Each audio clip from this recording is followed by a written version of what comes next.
Welcome to Real Estate Coaching Radio, starring award-winning real estate coaches and #1 international best-selling authors, Tim and Julie Harris. This is the #1 daily radio show for realtors looking for a no BS, authentic, real-time coaching experience. What's really working in today's market, how to generate more leads, make more money, and have more time for what you love in your life. And now your hosts, Tim and Julie Harris. Welcome back. This is the first day of a 3-part show, how to make your CRM into a money printing machine, and today is part 1. That's right. So today we're going to talk about the mindset of how to actually do that, how to set up your database for success.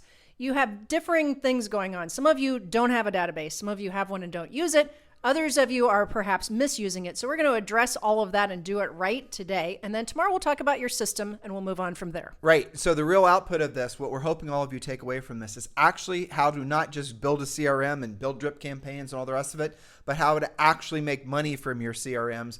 Somewhere, probably about 15 years ago, the industry completely went in the wrong direction and started lying to agents, telling them that basically your whole mission is to gather as much, homeowner or buyer information as you can, stuff them into a CRM, and let your CRM act as almost like your secret salesman doing all the real work of real estate for you. That is where many of you are going wrong with really the whole point of a CRM. So what we're going to do is we're going to go through the facts of what works, what doesn't, and why what works. And then hopefully you're going to, if you're just putting your CRM together now, you're going to do it correctly. Or if you've got a CRM that's not producing consistent deal flow for you, we're going to tell you how to fix that problem. And that's why we're starting from the beginning. So a little bit of mindset first. Everybody wants to know, how do you create a steady flow of repeat and referral business? Well, the answer is to create a 12-month plan so that you can get into action and get out of getting ready to get started to someday actually talk to my people mode, as many of you call it. Uh-oh, Julie just foreshadowed what we're going to be talking about. It was talk to my people mode. Talk to my people. It wasn't just drip on them more. Uh-oh. Oh, yeah, I used the word talk. I slipped. Okay. Shh. I know. Moving on. No. They're very sensitive, but they believe they can know. just do everything digitally and send them videos and texts and all this other stuff. They don't realize they have to talk. Yes, a prequel. All right. First, we'll ensure that you're set up correctly and understand how to maximize your database. Then we'll get into the 12-month plan. So this is the first part of a 3-part series to get your database out of chaos and into cash flow. Did you hear on All In? I know you listen as often as I do. Mm-hmm. I forget which one of them was talking. All In's a great podcast you guys should be listening to. It's kind of nerdy tech sector stuff and investor stuff, but still it's fun. There were these men, there's 4 of them. One in particular was talking about the fact that in his family, he makes a rule that they're not allowed to have any devices. They're like very specific on his kids are, I think 3 of them, they're teenagers. What he was talking about, and they're all talking about the fact that one of the greatest superpowers that any human, especially a younger human, can have is their ability to communicate. Okay, well, that sounds like it should be obvious, right? But then they were citing exact studies that have been done that shows that younger generations literally don't know how to communicate. They don't know how to look people in the eye. They don't know how to ask questions. They don't know how to show sincere interest. They don't even know how to shake hands. They've lost all the finite details of what truly makes a human when it comes to communicating, because they think an emoji does the same thing. That's right. They kind of talk in texts when they talk at all. So let's get you away from that and into real communication, because that is indeed what works. So here's a fact. When you look at that amazing new listing that just hit the market and you see the listing agent and you ask, how did that agent get that listing? It's almost always because the seller already knew the agent and they've been talking. Here's your goal: to be that agent who the seller already knows and gets that listing. Okay, again, don't let this subtle point to get by you. You can have someone in your center of influence and past client list that you've been mailing tchotchkes to, that you've been dropping off things, you've been doing all this passive, not talking to them type of communication. And guess what? That same seller is also in a database of an agent who does not drop off pumpkin pies in November, who does not drop off forget-me-not seeds in April, who does not do all the passive stuff, does not email them, does not send them postcards, does not send them newsletters, but they call them on a frequent basis. Guess who's going to get the listing? The person who calls, not the person who's doing the passive stuff. So when you see somebody in your market that's in your database and your sign's not in their yard, I just told you why. Exactly why. And you guys love to get mad about that. So we're here to help cure you of it. So here's another fact. Everybody loves repeat and referral business. Why? The prospect already knows you and trusts you. They know you're honest and ethical and will take good care of them. If you could choose who your next buyer or seller would be, wouldn't you always choose someone you already know, from your database, assuming you have one? So moving on to another fact, a minimum of 10% of your database should be buying or selling with you every year, assuming that you speak with them regularly. There's that phrase again, assuming you speak with them regularly. Many of our coaching clients who do that track closer to 40% or even 50% of their business to their ever-expanding database. But you can only get these results when your regular communication is systematized. It won't happen if you only speak with your database when you're starving for new business, when you have time to get to it, or when you have a random assistant with time to burn. It must be systematized for you to get the results you desire. Let me give him a real world example. All right, so Carrie Shaw and Dan Lesniak. It's called the Carrie Shaw team. In 2021, they sold, it was over, I think, 738 million. No, 732 million in volume, but they sold like 1,300 homes, okay, in 1 year. Not new construction, basically resale homes. And they had this huge database. If I remember correctly, it was like 1,200 people in their database. Yep. And the market, this was 2021, and the market in 22 and 23 was obviously challenging. And what was she doing in her CRM? All the best state-of-the-art passive lead generation stuff. The videos, the this is and the other things. All the best stuff you could possibly imagine was being sent to these people, this 1,200 person list. And I simply mentioned to them that guess what? Those same people are in probably 10 other agents' lists receiving very similar stuff. Your message is getting lost. It's all the digital stuff is oversaturated. I'll suggest that you guys, being her team, actually picks up the phone and starts calling. And they did, and they start setting appointments like there was no tomorrow. So all the passive lead generation stuff arguably could have just completely not ever been done had they been picking up the phone on a regular basis. The problem with the modern CRMs and frankly, the problem with a lot of the people that are selling you the CRMs is they're either unknowingly or knowingly telling you that if you have a great CRM, you don't actually have to do the real work of real estate. And that's absolutely positively not true. Have a CRM to keep everything organized. And you can do the passive stuff. You can do the drips and the this and the other things, but you must make the calls. You must make the calls. So do the math. When you have 100 names on your list, which everybody listening should be able to have at least 100 names in your database, they're probably already in your phone. You should have 10 deals from them yearly following that 10% rule. If you don't, you either don't have a great past client and center of influence plan, or you aren't working your plan consistently. Email is not enough. Drip campaigns, to Tim's point, is not enough. Posting on their Facebook and Instagram is not enough.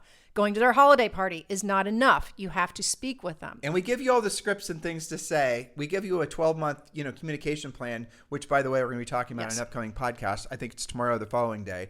Of exactly what you should be saying when you call these folks every single month and telling them what to say. And they're going to welcome your call, especially if they're sellers, because every single time you're calling these sellers, you're going to be bringing them good news because it's mostly going to be about what's going on in the market and going on their home's value. And pretty much month after month, you're going to be telling them that they made money just, living in the house that they're living in. So these are not going to be calls that are going to be in any way seen as an annoyance to the sellers. They're going to actually look forward to your call, use our script. You're then going to be able to start pulling leads out of those conversations. Absolutely. So we have 4 specific points how to set up your database properly so that you'll actually use it. Number 1, set up and maintain your database using KV Core, especially if you're an EXP agent or another CRM. Gather phone numbers, email addresses, social media information for each entry. Now I have to pause here for a second because some of you have been stuck with this same objection for years. What's the best CRM? I've tried other ones. What should I be using? Well, again, if you're EXP, you've got KV Core baked in. But the answer, go ahead. At EXP, KV Core is included. So you get KV Core, which is a very robust CRM. But really the answer is use whatever CRM you're going to use. It doesn't have to be some big fancy thing. And just be incredibly clear. I'm saying this now for the 4th time. If right now you're overwhelmed with the cost of a CRM, if you're overwhelmed with the complexity of a CRM, if you're having to hire 5 different people to run your CRM, listen to what I'm telling you. None of the CRMs, none of the passive lead generation things, none of any of this stuff is necessary if you're picking up the phone and making the calls. There was a great study that was done by Teak Wiggins at Inman. You guys can research this. The guy's name is Teak Wiggins. Great reporter. So he researched all the long-term lead follow-up campaigns, and you all aren't going to like what I'm about to tell you, but it is the truth. He determined in this article, find it online, that long-term lead follow-up for the most part is a waste of time. Why? For all the reasons that we've been sprinkling on you in the last few minutes, because long-term lead follow-up, generally speaking, is incredibly ineffective, and especially if you're, pre-qualifying folks and you're initially talk with them. The greatest agents that Julie and I have ever personally coached, and frankly, the way that we want to sort of coach you guys towards the mindset, is have the fewest number of highly qualified leads.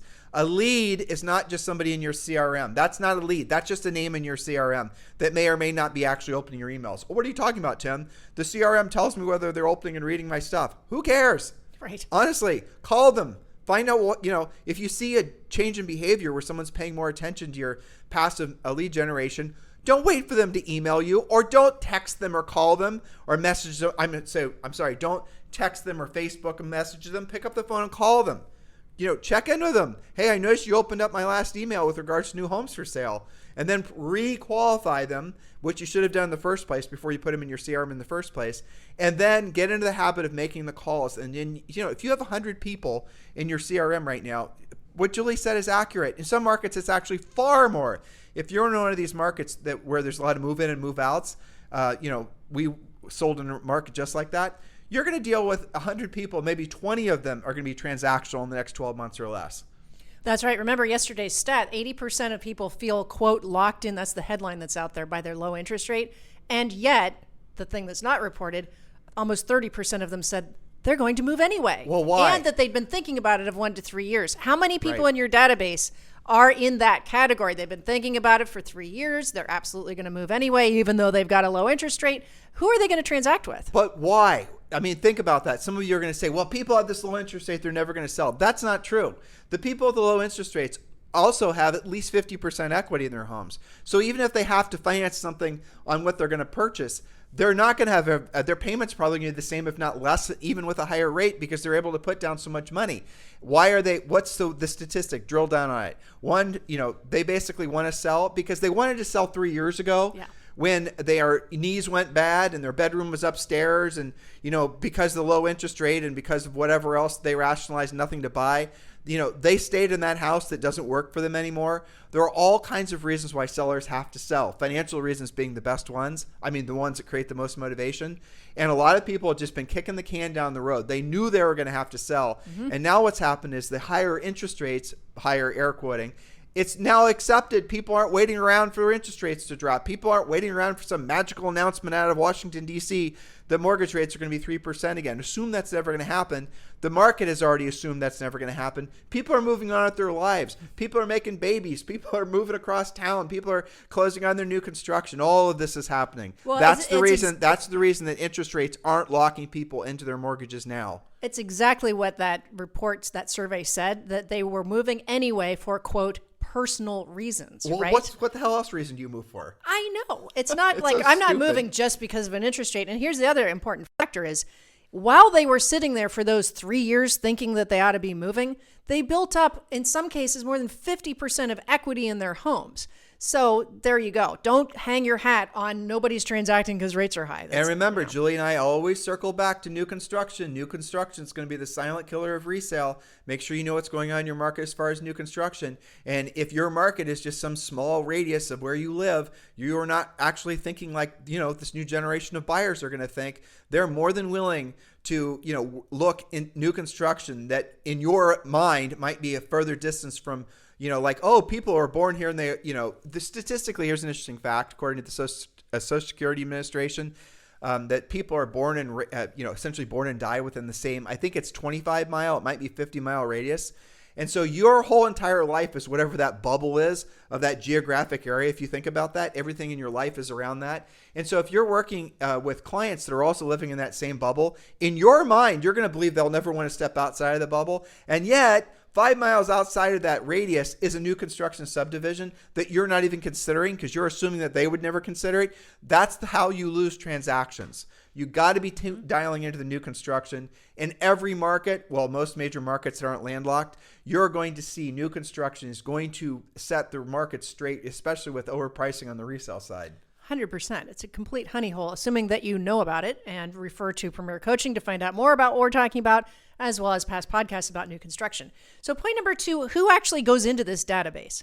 Enter your past clients, people from your sphere of influence, and adopted clients into the list. Adopted clients are buyers who bought your listings. They worked with another agent most of the time, but you're adopting them. Treat them like your own. You can also add your professional sphere of influence like home inspectors and mortgage lenders. Add details to each person to help you remember them.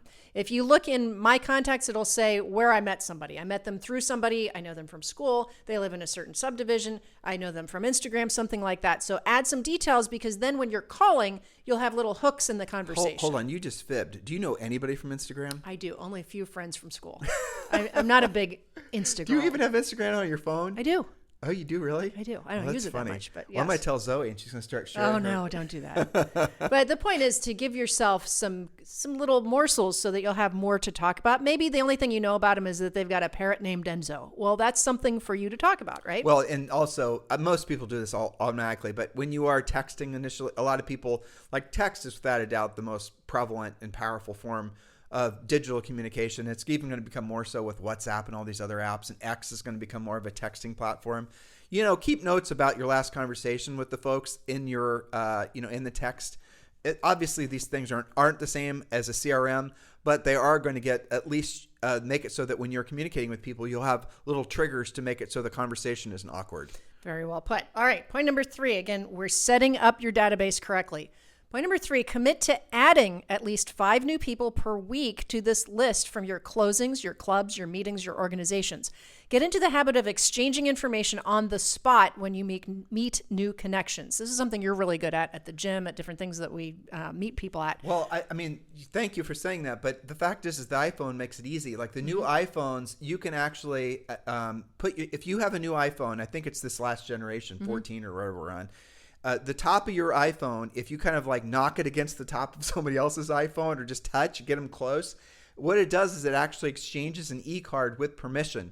Now, when that technology came out, when that option came out, everyone was saying, oh, never do that because someone's going to be able to get all your data from your phone. That wasn't true. That was just, you researched that. Yeah, I did. That was just bunk. But you can quickly exchange emails information with somebody.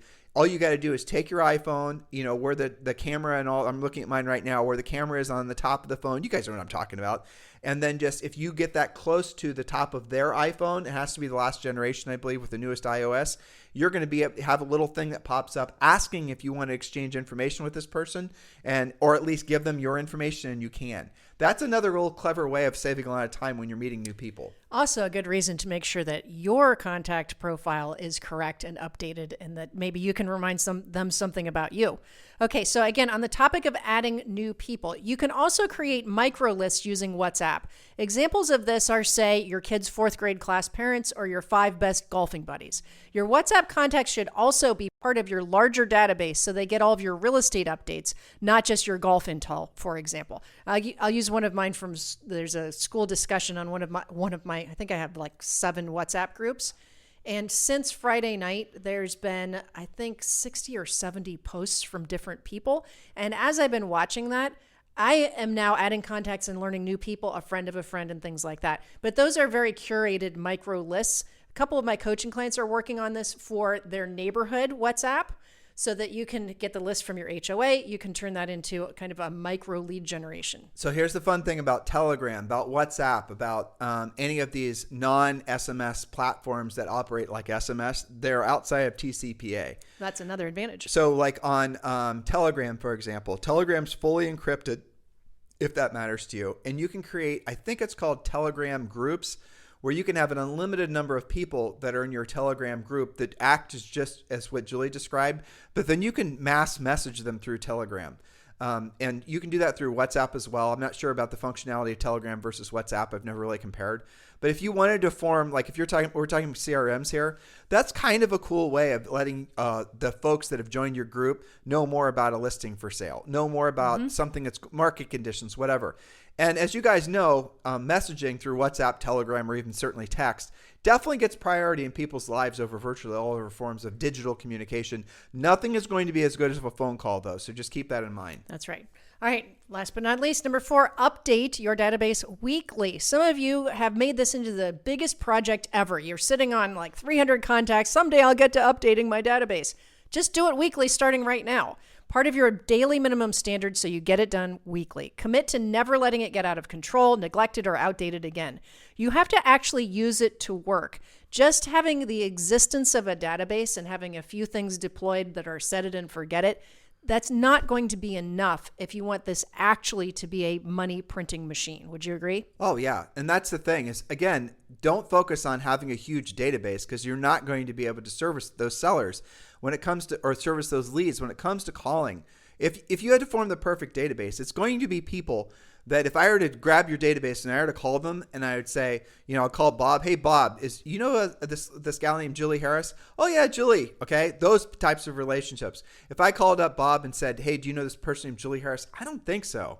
Maybe the name sounds familiar. You guys get the difference? What a lot of you have done is you form these CRMs where people don't know who the hell you are, because you have not really qualified them before throwing them into this list, because all the people selling these expensive CRMs have led you to believe that you could just drop a bunch of strangers in this list and somehow magically they're going to feel bonded to you, and over time they're going to become real estate leads. The same level of malarkey that's been sold to all of you guys who think building your brand through social media and not actually communicating with people is going to somehow win the war. It never works like that, never has worked like that. And as more people believe that you can build your business off digital, build your business passively, as more agents believe they never have to do the real work of real estate, those who do know how to do the real work of real estate will have an outsized advantage, getting an outsized percent of the home sales, because they're willing to have communication, conversations with decision-making adults about buying or selling real estate.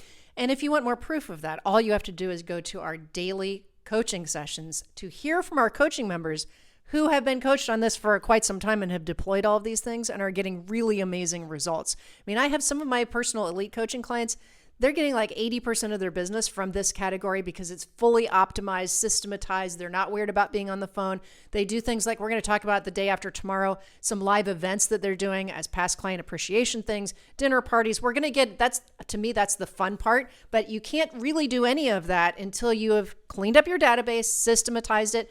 Tomorrow's podcast, we're going to talk about the systematization of your communication, and then the following one we'll talk about events. Well, it's a NAR statistic, Jules, that said 80% of all agents, or say 80% of deals for an agent that's been in the business for 5 years or more comes from centers of influence and past clients. Yes, right? And you can do at least that, if not more, if you get this really serious. And of course, we talk about spokes in the wheel, different avenues of business, spokes of business. For everyone, this is the universal spoke, because everybody has a center of influence. Everybody has a database. Even if you got licensed yesterday, you have a database in the context of your phone. This should be your foundational spoke. This, I think, is also the easiest category because people already have a level of trust with you. When you're calling your database, it's not a cold call. I love, people say that, but it's not a cold call. It's not. And here, if you're wanting to sell, really, really upper end real estate, do not even waste your time with marketing and branding, all the rest of it. All of those sellers are making their decisions based off somebody they know or a referral from somebody they know. And so let me remind all of you of this. If you had to hire a roofer to fix a leak in your roof today, here's the process that you're going to go through. Just think about what I'm telling you. The first thing you're going to say is, do I know a roofer? Do I have somebody that I know, love, and trust to fix my roof? I'm assuming you have a roofer that you love. I don't know. That may be weird, but anyway. We love the job they do. Yeah, okay, exactly. So if you know somebody that you trust, you're going to use that roofer again. If you don't, what are you going to do next, dear listener? You're going to ask somebody that you trust for a referral. So you might go to your neighbor, you might go to somebody that you know to be a reliable source of, information. Say, look, I need a roofer. You might, message them through Facebook or whatever, asking them who do they know is a great roofer. And that's how you're going to go about finding it. So the first thing that everyone does when they're deciding who they're going to work with is they ask, who do they already know? If they don't know somebody, then they're going to ask for a referral from a trusted friend or advisor. And then if they don't have anybody that they personally know, or nobody that they know has anyone to refer, then they may respond to an ad. Statistically, the number of people that respond to ads is less than 5%. Most people we've heard as high as 10%, but so let's just settle on 7%, okay? So most people are making the decision on who they're going to use for a roofer or a real estate agent based on who they've used in the past or a referral from a trusted friend or advisor. And then the rest are deciding from marketing and branding and advertising, which is all the same damn thing. So I ask you, dear listener, why are so many of you spending all of your time focusing on that maybe 7% of folks that are going to maybe find somebody through marketing and advertising when almost all of the business on planet Earth is done the other way? It makes no sense. Yeah, that's right. And keep in mind, too, when you whittle it down to that 7% who maybe is going to respond to some kind of advertising or digital marketing, that also doesn't mean that that's just responding to yours. You're way more likely to compete on something that's that cold than you are on somebody who you golf with, who hears from you with market updates all the time and is familiar with you. Think about that, right? So you need a roof leak fixed on your house. You just moved this community. You don't know anybody, but you've met some people at the gym that you become friends with. Okay, when that person gives you the referral for that roofer, are you calling other roofers? No, you're not going to bother, are you? You're not even going to pre-qualify the roofer. You're just going to assume that Steve at the gym is a good guy because you know him to be a good guy, and you're just going to use his roofer. You guys get it? And it's so much easier, and you make it so much harder. And yet you guys think you have to build your brand, and you have to build a CRM where you're going to drip on people for 1,000 years. You see the insanity of all the ways, the different... why are you making things so damn hard is one of the questions I always ask myself when I listen to other people talk to real estate agents about how to be successful in real estate. Anytime something involves even a 3-step plan, right, you could pretty much be guaranteed it's going to not work. 3 steps plus a lot of waiting. Exactly. Well, it's always people trying to sell you into the belief that a CRM or a branding or a marketing campaign is going to make it so you don't have to do the real work of real estate, which is learning how to present yourself as a true real estate professional, learning scripts, learning objection handlers. Knowledge equals confidence, ignorance equals fear. Please listen to what we're telling you. You know what we're telling you is the truth. That's the reason you listen to the podcast every single day. I'm going to tell you guys something else. If you're not having a conversation with me about joining eXp Realty, what the heck are you waiting for? Without a doubt, after we converse about eXp, you're going to realize that it's 100% the next natural step that you should be taking in your real estate career. It certainly was for Julie and I. It will be for you as well. There's 2 paths forward for you to partner with us at eXp Realty. Number 1, you can just go to ylibertas.com or scroll down below and click the link to learn more about our eXp Realty group. Takes you 2 seconds. Go on the website, look at all the added benefits that we give you in addition to the amazing benefits that eXp gives you. Or if you're ready to join eXp and you've not yet chosen a sponsor, Julie and I are formally applying for the job of being your eXp Realty sponsor. And you can text me. And that is my actual cell phone number. It is 512-758-0206. 512-758-0206. It does not matter. You're a brand new agent. Let's move forward. If you're a seasoned veteran agent, let's move forward with a conversation. If you're a broker, you know what I'm going to tell you. Let's have a conversation. At least know what eXp is offering you, because in a market like this and changes like this that are going to continue to come fast and furious, especially this year, you've got to be prepared financially. And frankly, eXp for all of you is going to result in a better situation, a better outcome, and in many cases, significantly larger percents of money in your pocket. No downside. Let's have the conversation. I just told you how to do it. Have a fantastic day. We'll talk with you on the show tomorrow. This podcast is a part of the C-Suite Radio Network. For more top business podcasts, visit c-suiteradio.com.